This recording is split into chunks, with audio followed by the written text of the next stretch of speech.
Yung masasabi mong pure blooded na ahente. So, ever since talaga, ahente na ako. Nagsimula ako sa credit cards, and then personal loans, properties, and then napunta ako sa bangko, yung collateral loans ng mga bank. Yun, may nag-refer sa akin, si Mr. Mike Miranda.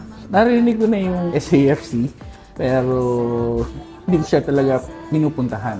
Sinamahan ako ni Mike Miranda, nagpunta kami sa opisina ni Sir Snap.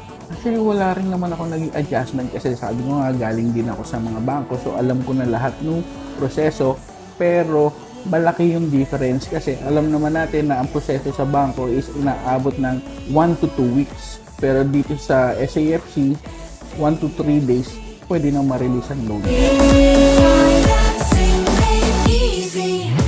Mahirap din kasi yung pagiging ahente. Kasi siyempre hindi naman tayo continuous lagi na may benta. Hindi naman araw-araw Pasko. Pero dahil sa SAFC, nagkakaroon ako ng continuous stream ng income. Lately, nakakapag-ipon na ako. Nakakapag-buy and sell na rin ako ng mga sasakyan. Nakaka-release ako ng ilang units din. So, kahit papaano, gumaganda na yung income sa tulong ng SAFC.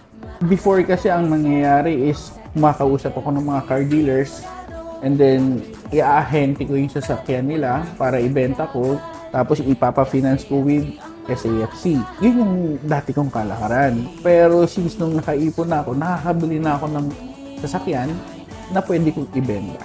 Na ako na mismo yung bili. Yung dati namumblema ako sa mga gasto.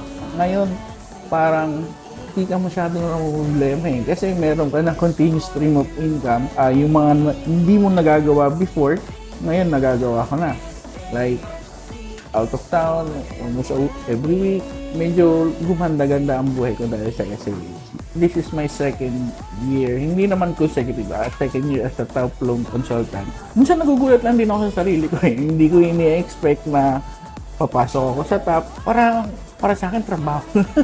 Wala sa akin yung goal na mag-top. Ang sa akin lang, basta magbigay ko yung magandang buhay sa pamilya ko, masaya na ako sa ito. Actually, ang pagiging loan consultant naman kasi sa ganitong klaseng trabaho is kailangan mo lang din naman ng tiyaga. Hindi naman porket sinabi kang loan consultant ka na. So, automatic, trabahuhin mo, gumawa ka ng paraan kung paano ka makakahanap ng mga kliyente. So, kailangan alamin mo talaga lahat and then, kailangan matutunan mo kung paano kumausap sa mga kliyente para mapapayag mo sila na mag-loan sa iyo. Ako si Alexander Santiago, isang SAFC top loan consultant. Kung kaya ko, kaya mo na.